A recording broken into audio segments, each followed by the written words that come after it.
Une femme qui se plaint, c'est très bon signe. Une femme qui se plaint, que tu ne lui apportes pas d'attention, que tu ne la considères pas, que tu ne lui apportes pas d'amour, qu'elle ne se sent pas aimée, qu'elle ne se sent pas estimée, qu'elle réclame ta présence, c'est bon signe, mon frère. Sache que les 3 signes que je vais t'expliquer dans cette vidéo YouTube sont des signes qui te montrent que ta femme est infidèle. Et que là, si tu ne te lèves pas très vite, ça va finir par un divorce. Je vais commencer par une histoire. Vous savez, les Lumières, les femmes, c'est des personnages qui ne savent pas faire semblant. Il y a des femmes qui sont très fortes, mais c'est des femmes à la base qui ne vous aimaient pas de base. Elles n'étaient pas attirées par vous.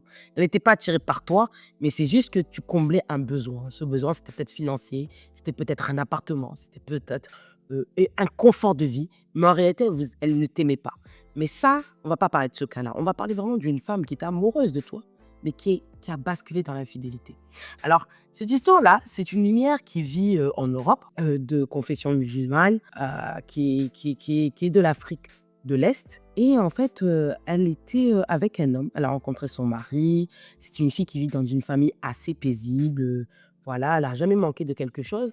Mais l'homme qu'elle voulait épouser, sa famille ne voulait pas. Pourquoi? Parce que cet homme était beaucoup plus âgé que elle. Et donc, ils estimaient qu'en gros, elle pouvait être avec un homme qui était plus de sa génération, voilà, voilà. Donc, en gros, de ce fait-là, en fait, elle a choisi un homme, parmi tous ses prétendants, elle a choisi un homme qui la convenait bien, qui était très amoureux d'elle et avec qui, en fait, elle n'aurait pas besoin de faire beaucoup de choses. En fait, juste son amour pouvait combler sa peine amoureuse. Et c'est ce qui s'est passé. Donc, pendant plus de 10 ans, elle a fait le tour du monde avec cet homme. Elle a eu 2 enfants avec ce monsieur. Elle a fait le tour du monde. Elle a manqué de rien. C'était un homme qui comblait vraiment tous ses besoins. Malgré que, voilà, il n'était pas aussi riche que son ex, mais il se débrouillait quand même. Il se débrouillait. Donc, en fait, il faisait son entrepreneuriat, ses affaires marchaient. Et elle avait vraiment une vie pépère à la maison. Elle s'occupait de ses enfants. Et en même temps, il voyageait beaucoup vu qu'il pouvait travailler à distance. Et c'est comme ça que, en fait, 10 ans après avoir fait le deuxième enfant, elle a eu un pétage de câble. Elle a commencé à sentir vraiment en fait qu'elle était en train de vivre la vie d'une autre femme. Vous savez, ça peut arriver, hein, quand les enfants ils viennent, les lumières. Quand les enfants ils viennent, ça bascule l'esprit d'une famille, ça bascule l'esprit d'une femme. Et c'est là que la femme veut vraiment aussi se connecter avec elle-même. Et c'est comme ça que, en se cherchant, en cherchant à comprendre qui elle a rencontré un autre homme. Cet homme-là, c'était un homme qui avait pas confiance en lui, qui cherchait à reprendre confiance en lui parce qu'il sortait d'un divorce, dans une relation extrêmement toxique. Et quand les deux là se sont rencontrés dans cette formation-là, il y a eu une alchimie, une amitié qui s'est faite, mais en réalité, cette fille-là était très attirée par lui. Pourquoi? Parce qu'elle ressentait son côté désirable, son côté lionne, son côté femme séduisante revenir. Pourquoi? Parce que c'était une belle femme. Et vous savez, quand on est dans un foyer et qu'on a toujours le même homme qui nous aime et que ça se... Enfin, voilà, l'excitation n'est plus là. Donc, en fait, cet homme-là a ranimé ça en elle. Et c'est comme ça qu'elle a commencé à entretenir une relation amicale avec ce monsieur et qu'elle a commencé à lui faire part qu'elle était amoureuse de lui. Et c'est comme ça qu'elle a commencé à changer avec son mari. Donc, premier signe que votre femme est infidèle, c'est tout simplement qu'elle a une distance émotionnelle avec vous, messieurs. C'est-à-dire qu'une femme, elle a l'habitude de dire tout à son homme. Ouais, il s'est passé ça dans le quotidien, ça va pas ci, ça va pas ça. Une femme qui se plaint, c'est bon signe. Cette femme-là a arrêté de se plaindre contre son mari et elle a commencé à se plaindre auprès de son ami, son soi-disant ami qui était devenu son amant. Donc déjà, distance émotionnelle. Elle a commencé à se confier à lui, lui raconter ses problèmes de couple. Elle a commencé à lui dire que voilà, elle n'était pas satisfaite sexuellement par lui, que voilà, elle a eu des enfants avec cet homme-là, mais que cet homme-là, c'est vrai qu'il aidait beaucoup à la maison, mais qu'il pourrait faire plus, qu'elle s'ennuyait dans sa relation, qu'elle avait une vie trop princesse et que ça ne la satisfaisait pas, qu'elle avait envie de commencer à travailler, qu'elle n'avait plus envie d'être une femme au foyer. Elle a commencé à raconter toutes ses frustrations. Parce que oui, certes, quand on est une femme au foyer, parfois on a envie de se servir de nos potentiels pour savoir où on peut aller. Et donc voilà, elle était dans un cadre de vie trop confortable en fait pour elle. Et donc là, elle a commencé à confier tout ça à cet homme. Et cet homme, c'était quelqu'un qui était à la recherche de lui-même et qui était un vrai débrouillant. Donc en fait, quand elle échangeait avec lui, elle l'aidait dans ses projets, elle l'aidait dans son organisation. Donc elle se sentait vivante à travers son amant. Deuxième chose, elle a commencé à ne plus vouloir coucher avec lui. Elle a commencé à ne plus vouloir coucher avec lui. Bien avant qu'elle commence à avoir des rapports avec son amant, elle a commencé à ne plus vouloir qu'il la touche. Pourquoi? Parce que son esprit Il n'était plus focalisé sur lui. Son amour n'était plus focalisé sur lui. Il était focalisé sur son amant. Donc, en fait, lorsque son homme l'a touchée, en fait, c'est comme si qu'elle trompait son amant.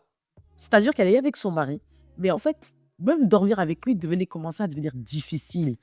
La toucher, ça devenait difficile. Le fait qu'il lui parlait, ça commençait à devenir difficile. Pourquoi? Parce qu'elle était captivée par son amant. Elle était captivée par son soi-disant ami, qui lui n'était pas forcément pour qu'elle quitte son mari. Non, lui, c'était quelqu'un déjà qui sortait d'un divorce. Donc, il n'avait pas forcément envie de se remettre en couple avec quelqu'un. Mais le temps, l'investissement, les ressources qu'elle lui apportait, c'était énorme. Il ne pouvait pas passer à côté de ça. Donc, c'est normal que cette relation était entretenue. Et donc, elle a arrêté de toucher son homme. Son mari ne la touchait plus. Et là, chez Zach, son mari, il a commencé à paniquer. Parce que je disais, mais attends, je comprends pas. Ma femme, je l'entends plus se plaindre, je l'entends plus dire quoi que ce soit. Elle est très souriante, une femme qui est très souriante, mais vous ne savez pas pourquoi. Elle te dit non, il n'y a rien, qui sort beaucoup, qui sort beaucoup. Vous ne savez pas où elle va, vous ne savez pas vraiment ce qu'elle fait. Elle a des nouvelles amies. Du jour au lendemain, elle a des nouvelles amies que vous ne connaissez pas, qu'elle ne vous a jamais présentées. Tout ça, c'est des signes d'infidélité. Alors attention, je ne dis pas que toutes les femmes qui font ça, elle est en train d'être infidèle, mais ça peut être des signes d'infidélité. Et donc, ça, c'était le deuxième signe. Elle a arrêté de coucher avec son mari. Elle a arrêté qu'il la touche. Il n'y avait plus vraiment de relations sexuelles pendant des 1 mois, des 2 mois, des 3 mois. Et enfin, elle a commencé à se trouver des nouveaux objectifs de vie. C'est-à-dire que maintenant, elle avait envie de plus de passer de temps seule. Elle n'avait plus envie de faire des balades en famille.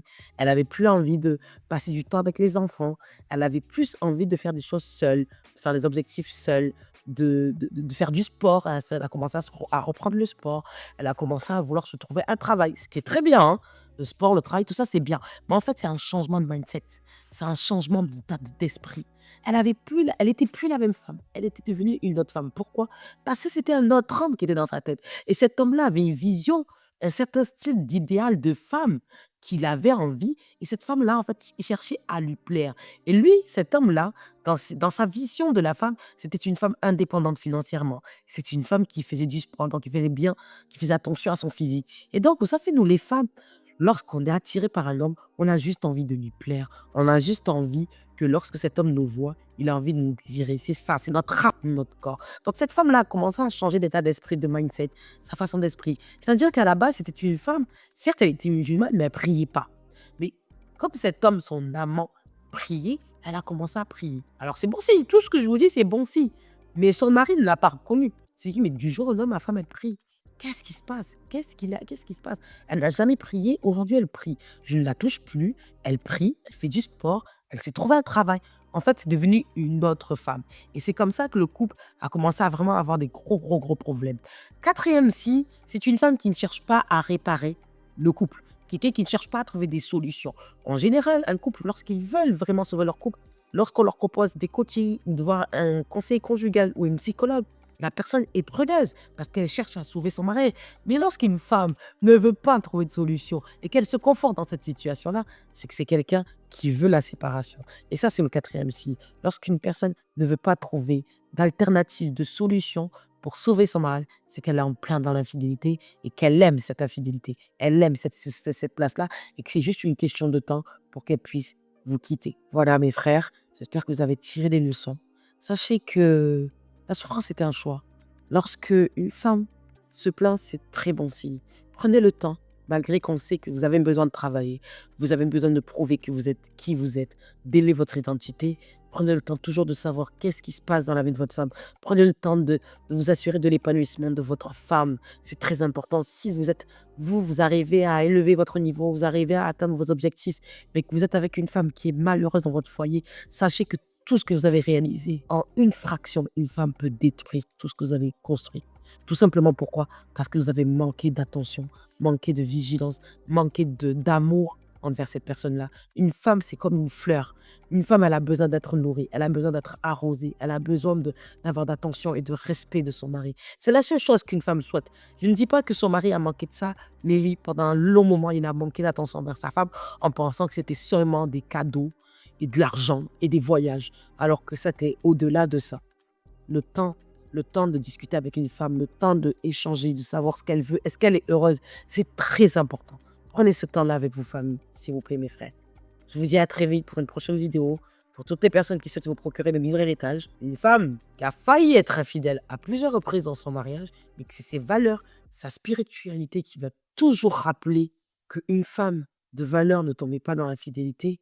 Mais je pense que ce livre pourra aider énormément d'hommes à ne pas tomber dans ce piège-là, de mettre la femme de côté et de se focaliser que sur ses projets personnels. Et pour toutes les personnes qui souhaitent se procurer une séance de coaching avec moi pour vous, pour votre couple, vous pouvez me contacter avec l'adresse mail baïsifatou@gmail.com ou bien vous sélectionnez dans le lien dans la description de cette vidéo, vous cliquez dessus, vous réservez votre séance de coaching et vous expliquez votre problématique afin qu'on puisse trouver des solutions pour retrouver l'harmonie dans votre famille. Encore une fois, la souffrance est un choix.